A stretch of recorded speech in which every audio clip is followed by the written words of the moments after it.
have not had this much fun with Dracoslayer in a really long time. We now get to summon Singularity, create the V or Y extra link combo, as well as end on a board that does not lose to Super Poly, will Floodgate the opponent, and that means we kind of have an FTK board ready. We get to abuse the Superheavy Samurai package and the Dracoslayer package, and this definitely feels like an updated and definitely enhanced version of my previous Dracoslayer Samurai deck. So stick around, make sure to like, comment, subscribe, and I'll see you guys in the video. Let's get into it. Okay guys, so what I'm actually going to show you is a 3-card combo, but you could really say 2.5 because Majesty needs a discard. We're going to be using the following 3 cards. We're going to start off by doing the Bite combo. That's going to give us the Superheavy Samurai engines. That's going to give us Wakaushi. We can go ahead and activate as a skill, activate effect, special, and add Big Benkei to the skill zone. Now from here, because we control a Superheavy Samurai monster, Big Benkei can give us a soul super heavy monster. Now typically people will search the Soul Gaia, and that's not wrong, but I prefer searching the Soul Piercer. Also, quick disclaimer, quick FYI, I am proxying the Super Heavy Samurai cards. I wanted to build this deck during the hype. I'm glad I didn't buy into it because Scarecrow got obliterated. Damn right. Keep that in mind, I'm just doing proxies for now. Now what we're going to do next, equip Soul Piercer to the Wakaushi. Okay, so now your first thought is, okay, where are we going to get the materials for the next thing and get it back in the scale, the Wakaushi? Well, we get to normal summon Skullcrobat Joker. Let's search Oda's Revolution Dragon. From here, we get to Synchro summon using Wakaushi and the Skullcrobat Joker. So Chailing 1 is Soul Piercer, Chailing 2 is Wakaushi. Soul Piercer is going to give us a Superheavy Samurai search. Now in this case, what you would normally do is search the wagon. From here, let's activate Dracoslayer's effect. Remember, because this card is not once per turn, we abuse the crap out of it in this version. We spread summon so many Dracoslayers, and then we get to trigger Majesty's effect because it was special by a Dracoslayer. Let's search for the Sky Iris, the only spell / trap card we're playing in this entire deck. And like I said, the discard for me is going to be Soravis. Now we can go ahead and do our link summon for the Beyond the Pendulum. Speaking of Beyond the Pendulum, I cannot wait to actually play the new Beyond the Pendulum, the Link 3. And I think that's what got me back into testing, playing this deck, and realizing there is still some spark here. And post Banlist, when Kashtira gets hit, this deck gets even more relevant. Next up, let's actually do the Pendulum summon. We're going to special Wagon. We're going to do Dracoslayer, and we're going to do Skullcrobat Joker. Wagon's effect goes off, goes to defense mode, and now we do its actual effect, put it to attack mode to search for a Super Heavy Samurai monster. A soul monster, keep that in mind. We're going to search another Soul Piercer. Now from here, you can really freestyle and do whatever you want. You could even search a Soul Gaia, turn Wagon into a Tuner, and then go into an Excel Dragon, Barrone. I like to bring out Regulus as soon as possible. Equip Soul Piercer to the Wagon, and then I'm going to overlay these two for a Springan's Merrymaker, because again it's a generic rank 4, and because Soul Piercer went to the graveyard because it lost its equip, we get to search, which is super nice. Stealthy is a quick and easy special summon. You don't need anything for it. We won't have any spell traps in the graveyard as well, so we can get around that. Let's search for Therion Regulus because we have Sargus on the field. And now that we've searched Regulus, I kind of feel okay if we get Nibiru. What we want to do next is get rid of the Sargus and the Beyond the Pendulum at the same time. We always want to bridge into Selene. You have to bridge into this at any point of your combo. We're going to get 3 counters. As a quick effect, we can special a Spellcaster. We're going to bring back a Spellcaster. We just want to make sure we use this effect as soon as possible, just so we don't forget. Activate the Sky Iris. We're going to pop the Big Benkei, and that's going to give us another Oda's Revolution Dragon. Now we already have one in hand, but the reason why I did that is actually to free up the scales. Let's do Oda's Revolution Dragon. Again, you could summon Regulus early here. Revolution Dragon is going to give us the free special summon for Ignister. Again, we're going to pop itself. We still have that scale free. So next up, what we're going to do is special with the Ignister. We're going to give ourselves the Ignister Dynamite. So when this guy's popped, he can special one from the deck and it becomes a tuner, which is pretty nice. Now, the way we create that crazy board and the advantage is we use the Singularity and IP synergy, because you can bring back IP if a monster goes grave that Singularity pointed to. I think what I'm going to do next is activate Dracoslayer's effect, pop the Ignis, then I'm going to shuffle back the Super Heavy Samurai Wakaushi. Ignis will trigger. That's going to give us a tuner. Well, we'll bring a Dracoslayer out. That is a tuner. And so now we can use it for a Synchro summon because it's not made from Ignister. We want to take advantage of all the ways we can use different extra deck material monsters, because Singularity needs different types for more bounces. From here, we can activate its effect to search in the end phase. That's really important. So it doesn't matter what you detach. But that's going to allow us to special summon a Dracoslayer from the extra deck face up. From here, we want to summon IP Masquerena, and I think it's about time we go into Zealantis. We're going to link off the Selene and the Skullcrobat Joker. This guy's pretty cool because he gets to reset the whole board, give all our effects back. I want to go ahead and special summon King Regulus to the field by equipping the Soul Piercer. This is quite important because when we reset the board, Soul Piercer is going to go grave. because it's going to lose its equip from the Regulus. That's going to trigger another search, which is really important. Let's do the Zealantis reset. That's going to go in the middle. Let's put that, I guess, there. Still have the Regulus negate because he can actually send himself as the negate. That's what we care about. More importantly, Soul Piercer triggers, and that's going to give us the last piece of the puzzle, which is the Soul Peacemaker. This one can special any Super Heavy Samurai from deck, and I think you're probably guessing already what we're going to summon. Ignister effect, we can special summon any Dracoslayer now, and because the EM zone is free, I think it's about time that we go into Heavenly Spheres, which is really important. Now we want to make sure that we can get Singularity on the field as soon as possible. In order for us to do that, we do have to do the Revolution combo again. Destroy yourself, special Ignister, special summon with the Ignister Prominence. We're going to special any Dracoslayer again. It doesn't really matter at this point what you bring out. Now we can use the Ignister, Zealantis, and IP Masquerade. That's 1, 2, 3, 4, 5, 6.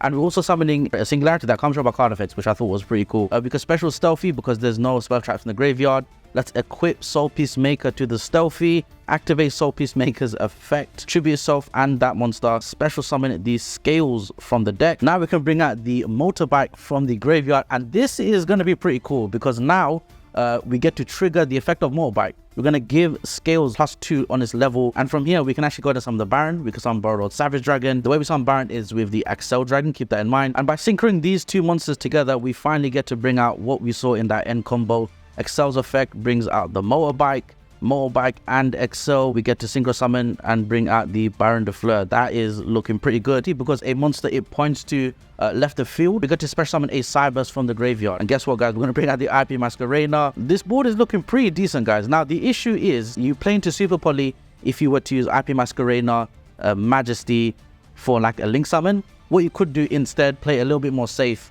is to actually just end on an Appaloosa here without the Baron. So maybe with the Scales thing, there's something else you could run, like an extra deck monster, a rank 4 potentially. But again, you know, that's if you want to dodge the Super Poly. But if we're going full out crazy here, from this point on, we can actually leave the board as it is right now.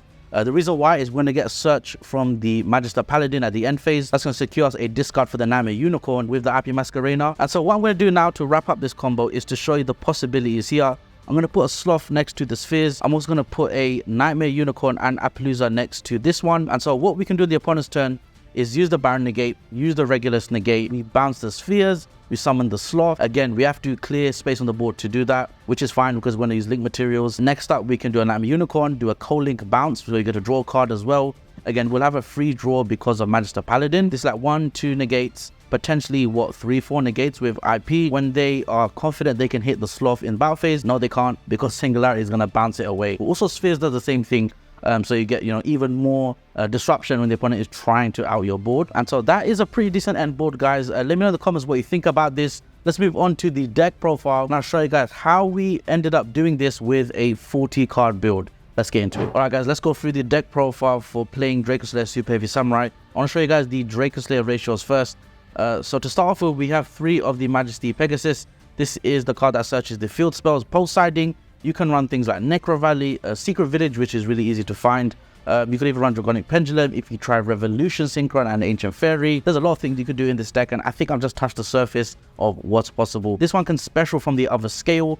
I forgot to say Majesty can search a different Dracoslayer name from the other scale and then destroy either of the scales. It's a really cool effect. Next up is 3 Ignis Phoenix. When he's popped, he can special a Dracoslayer from the deck. So he has a tuner, which is a big deal. 2 of the Luster Pendulum and 1 Master Pendulum. We still play Master because he is a non-tuner that's level 4 that is searchable. As to summon Ignister Prominence, you need a non-tuner Pendulum. We don't want too many because it's not that great on its own. But you still play Luster because, again, he is quite important if you just need to rely on the Pendulum Dracoslayer cards. Next up are the Odd Eyes package. So we're playing 3 Skullcrowbar Joker. He's even more important in this version. And you've probably noticed I'm not running the Bubunku. To level 3, it doesn't help us to summon Ignister. We use every single Revolution Dragon, I think, or maybe that was a combo I did off camera. But you actually rinse through all of them in the combo. So in my personal opinion, I think this deck does not need to be 40 cards because everything is searchable. And Beyond the Pendulum searches any Pendulum monster. 6 or I guess 9 versions of Wakaushi because of Wagon,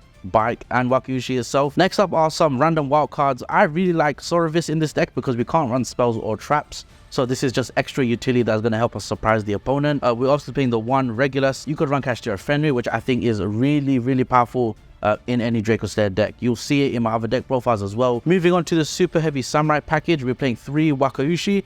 We're playing 3 of the Motorbike. Again, you saw in the end of the combo, how this helped us get into Barrone de Fleur. And then you have 2 big Benkei. Everyone is playing 2. Wagon should potentially go down to go up to 3. Because it is a starter card, and then just 2 Soul Piercer. The reason why I'm playing only 2 of this card, we're not playing pure Superheavy Samurai, and in the combo you saw I only really needed 2. It is a brick because we're playing an engine that's not Superheavy Samurai. And then for some one of Superheavy Samurai cards, we're playing 1 Scales, 1 Stealthy. I love Stealthy. Stealthy is really cool. 1 Soul Peacemaker. If you draw these Scales, Soul Peacemaker doesn't do much, but you want to see Soul Peacemaker. It's a really important card. And then yeah, we are still running Soul Guy booster. And then to round it off, I'll just throw it in here, 1 Sky Iris. As you saw in the combo, we can utilize this quite nicely, free up the Scales, bring out Revolution Dragon, and loop that Ignister. Alright guys, let's break down the extra deck we used for this deck profile. Start off with the Link package, and this one's really exciting because we get to use one of my favorite brand new Link monsters, Firewall Singularity, in the middle zone. And then that bridges the Link arrows for the other Link zone, and the one where Spheres usually goes, which you saw in the combo. Now I didn't summon Appaloosa in that zone, but you can do that. And next up we have the Appaloosa, Zealantis, and Selene. These are really important. I do think Zealantis you have to play in Dracoslayer just because of the soft once per turn reset it provides, and honestly it's got great utility in the battle phase. I think it's super underrated. And some other Link monsters, we only play 1 Beyond the Pendulum, which I think is the one thing that is a bit nervous for me. I would love to have 2nd Beyond the Pendulum, but I preferred having the 2nd Ignister Prominence instead. Which we're going to show you now. So Barrone, Axel, and then 2 Ignister Prominence. It's possible I cut the Axel Barrone line because it's a wind monster. I think you'd prefer Appaloosa in the other EM zone just to lock it out of the opponent. So for that reason, again, you get to free up 2 extra deck spaces, and so one of them can be the Beyond the Pendulum. And so that is the Synchro lineup. And then to wrap it off, we are also playing Magister Paladin, and because we're not playing Ignister, we're going to give ourselves a 2nd bounce now because of Magister Paladin, which is quite important. And then like I said before in the combo, we are playing the Merrymaker and Sagas package. I just feel like this makes sense in a deck that plays Soul Peacemaker, and that's going to give you another search for the Super Heavy package, which is pretty cool. So that has been the deck profile, guys. Thank you so much for watching. Let me know in the comments if you plan to try this. Let me know in the comments if you want to see a updated Age of Overlord version of this deck with the new Pendulum support. Those cards look wicked, and I think I'm finally tempted to try and play a Zark deck. And that being said, I'll catch you guys in the next one. Peace.